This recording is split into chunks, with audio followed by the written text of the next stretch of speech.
Juliana, e como que foi o seu processo que você falou a respeito de preconceito brevemente? Teve um fato, assim, que foi marcante pra você que fala, putz... Teve esse cliente que eu mencionei, né? Esse que eu tinha pavor dele. Não era à toa. O cara, ele era uma implicância com tudo que eu fazia. E eu ficava assim, eu falava, caraca... Tem um processo dele que eu confesso que eu acompanho até hoje, sabe? Porque eu passei quase um mês trabalhando na defesa e ele, no fim das contas, não quis usar a defesa que eu fiz. E eu vejo ele tomando ferro lá. Não vou dizer que eu gosto. Mas é aquele momento que você olha pra sua... Não, gente, é sério. Mas que você olha pra sua petição assim, você pensa... Tá se aqui, tivesse, ó. né? Se tá tivesse aqui. confiado. Mas era um cliente que... E era um processo bem grande, assim. Um valor de causa bem elevado. Por isso que eu acompanho, né? Os outros eu deixei pra lá. Mas ele era muito terrível. E, assim, calhou de eu cometer um erro que não... Né? Num processo dele. Desculpa, eu tô rindo. É porque é a mesma coisa que eu vivo hoje, né? Greg, eu quero te contratar. Tá aqui o valor. Não... Então, aí eu fico vendo com outro profissional. E o profissional tá aqui, ó.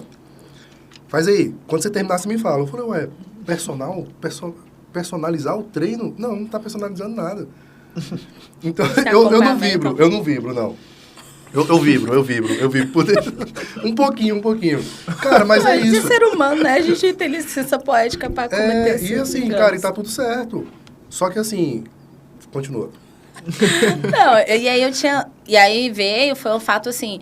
o mandado de citação, antes o Fórum do Guará, ele não usava Guará, né? Quando você vai botar o endereço. Tinha Brasília DF. Aí eu fui parar no Fórum de Brasília. Só que a minha sorte é o quê? Eu cheguei aqui hoje bem mais cedo. Advogado, eu falo, gente, o advogado que chega na hora tá atrasado. Prazo. Advogado chega na hora tá atrasado. Então, assim... Eu sempre cheguei com pelo menos 2 horas de antecedência, 1h30, 2 horas de antecedência das minhas audiências, sustentação oral. Sempre. Nesse caso, não foi diferente. Eu cheguei lá, estranhei que não tinha pauta, conversei com o pessoal da vara, olha, eu tô vendo que tá tendo uma audiência, mas a pauta ainda não tá aqui fora. Eles, não, é porque a gente teve um problema na impressora, lá. O cliente chegou com antecedência, eu sempre peço pro cliente chegar com pelo menos 40 minutos. O cliente chegou, expliquei para ele. Fui 2 vezes lá dentro. E o cliente viu todo esse movimento, né? Fui 2 vezes lá dentro, perguntei da pauta, eles, não, realmente a pauta não tá aí ainda, e lá. Só que quando deu, tipo assim, passou uns 30 minutos já de atraso, eu fiquei, tá errado. Nem a pauta, já tá atrasado, nem a pauta. E beleza que ela tinha falado que só teriam 2 audiências, mas fui lá por desencargo de consciência de novo, só que aí já tinha trocado, já era uma outra pessoa que estava no atendimento do balcão. E ela falou assim, ai, doutora, realmente vai ter só mais uma audiência daquela. E não é a sua. Aí ela falou, me empresta o seu mandado de citação. Quando eu entreguei, ela falou assim, doutora, não é aqui. Falei, como Caramba! E ela, não é aqui, esse aqui é lá no Guará, é porque realmente eles usam isso aqui no mandato e tudo mais. A sorte é que eu estava com o cliente lá, ele viu tudo que eu fiz, sabe? Com certeza. Aí fui correndo pro Guará. Cheguei lá no Guará, ainda bem que era perto, que eu tava no Léo Fagundes, ali perto do Parque Shopping, fui correndo pro Guará. Só que eu cheguei lá no Guará, já tinha acontecido a audiência, tomamos uma revelia que, assim, não compareceu. Eu sou processualista, né? Minha especialidade é processo, então eu olhei assim, eu falei, cara, vou ter que dar um jeito nisso aqui. Fui folhando o processo, consegui identificar um vício lá no processo, na hora, conversando com a juíza. Consegui identificar que, assim, era a empresa, no polo da ação estava a empresa e a pessoa física. A empresa foi citada pela pessoa física, por meio da pessoa física. Só que a pessoa física também tem que receber um mandado, né? Porque são pessoas diferentes.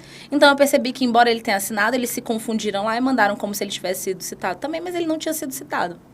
Nessa, a gente falei com a juíza, ela falou assim, não, doutora, eu vou manter aqui a revelia, mas vou corrigir esse vício aí na citação, porque, querendo ou não, os atos da defesa vai dar para aproveitar e tudo mais. E aí, você vem para a audiência e falei, tranquilo, saí feliz da vida. Falei pro cliente, consegui uma nova audiência pra gente. Ele, eu não venho.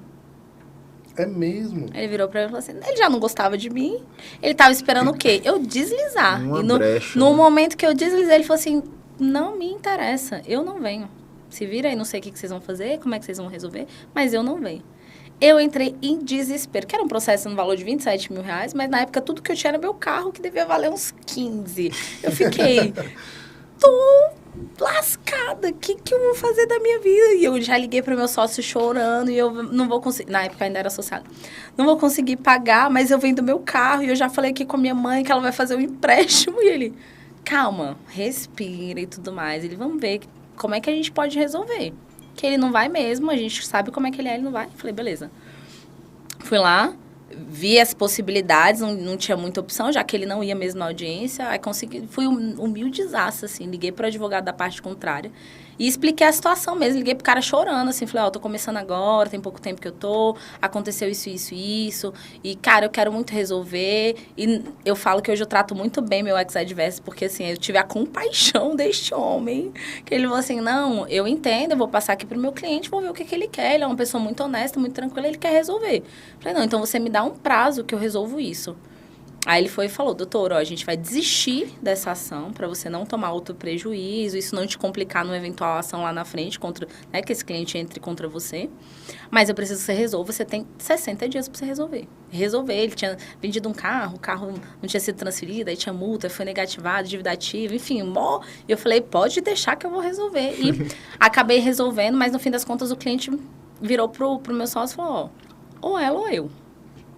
E, gente, na época eu desenvolvi uma gastrite nervosa dentro do escritório. Tipo, meu telefone tocava, eu vi o nome dele, eu tremia. Caramba. Ele me fazia ir lá na loja dele e ficava, assim, 2, 3 horas esperando ele ir embora, assim, na minha frente. Sabe, maior desrespeito mesmo. E aí, até que chegou o ponto que eu falei pro meu sócio, falei, não dá mais pra mim. Falei, cara, quando eu descobri a minha gastrite nervosa, assim, eu falei, isso tá afetando a minha saúde, pra mim não vale a pena. Mas, sabe, aí ele falou assim, não quero que você saia, Eu tinha um outro sócio dele que trabalhava lá, ele, não, vou pedir pra fulano assumir. E o que você quer pra você ficar? Pra você não ir embora.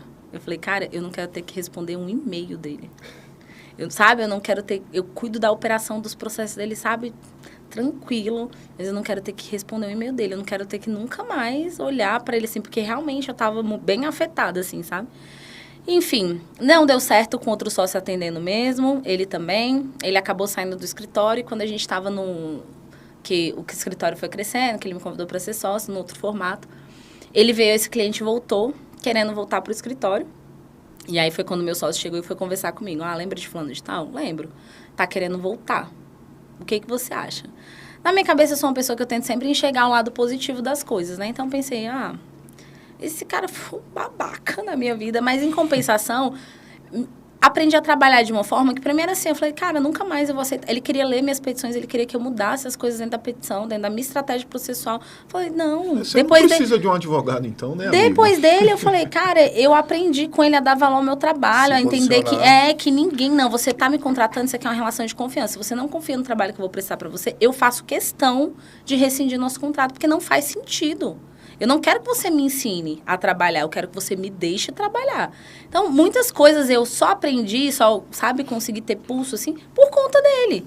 Porque se eu não tivesse tido um cliente tão abusado antes, talvez até hoje eu ficasse meio insegura de saber que eu posso, sim, dizer não para um cliente, saber que eu posso, sim, rescindir com você a partir do momento que eu achar que você não serve mais para ser meu cliente. E é libertador, né, Juliana? Então eu falei, hoje... Eu te demito. É exatamente isso. Eu falei, hoje eu dou conta dele tranquilo, com os pés nas costas, mas falei, como é que é a demanda dele? Fui lá, fiz meu dever de casa, falei, mas a gente tem que cobrar no mínimo isso aqui. Ele topando, por mim, tá tranquilo, pode vir. Aí foi quando ele foi me falar, ele falou assim, não, Ju, mas... Agora, não achei que fosse necessário, que a gente não fosse chegar a esse ponto, mas eu queria falar com você. Quando ele saiu, foi uma questão racial mesmo. Ele falou que não queria uma mulher preta representando a empresa dele. Uma advogada preta. E assim, sem papas na língua, sem... Não, foi... Você sentiu isso desde o início, não? Cara, eu falo que eu não sei se é porque eu cresci... Meu pai, ele era conselheiro da comunidade negra do Noroeste de Minas. Eu venho de uma família de quilombola. Então, assim, acho que eu cresci num lar tão fortalecido em relação a isso, que até hoje eu tenho uma certa dificuldade, às vezes, de identificar, sabe? Porque na minha cabeça não faz o menor sentido. Então, eu jamais... Na minha cabeça era assim, eu sou inexperiente. E em relação a isso, o que eu posso fazer? Estudar e esperar o tempo passar, cara. Experiência é o quê? É prática e tempo. Se especializar. Na prática, eu vou dar um jeito. No tempo, eu tenho que esperar. Não tem como. Eu não vou conseguir fazer o tempo passar mais rápido. Então, na minha cabeça, a minha questão com ele era essa. Era a minha inexperiência. E até aí, tranquilo, mas nunca, nunca, nunca, nunca. Assim, se você me perguntar, o jeito que ele te olhava, nunca, jamais diria assim. Ele sempre foi meio babaca, assim, mas na minha cabeça era isso. Porra, tem que lidar com um advogado inexperiente, a empresa dele é grande, um cara com patrimônio considerável. Então, assim, não tá querendo, quer que meu sócio advogue pra ele, que não vai acontecer, né? Mas aí, quando ele falou, eu falei, foda-se. Por mim, se ele quiser, ele quiser voltar, o preço é esse aqui. O sentimento na hora. Cara, você era super bem resolvida com isso. Eu então falei, foda-se, pode voltar. E, não, gente, e no fim das contas ele não voltou, porque quando o meu euro falou pra ele, ó, a gente tá aqui a proposta, apresentou tudo mais, ele, ó, só que agora tem a doutora Juliana, e hoje ela não é mais minha associada, ela é minha sócia. Ele, não, então não volta. E não quis voltar, e ficou por isso. Vai em paz, irmão. Eu falei, pode ir. Vai e não peques mais.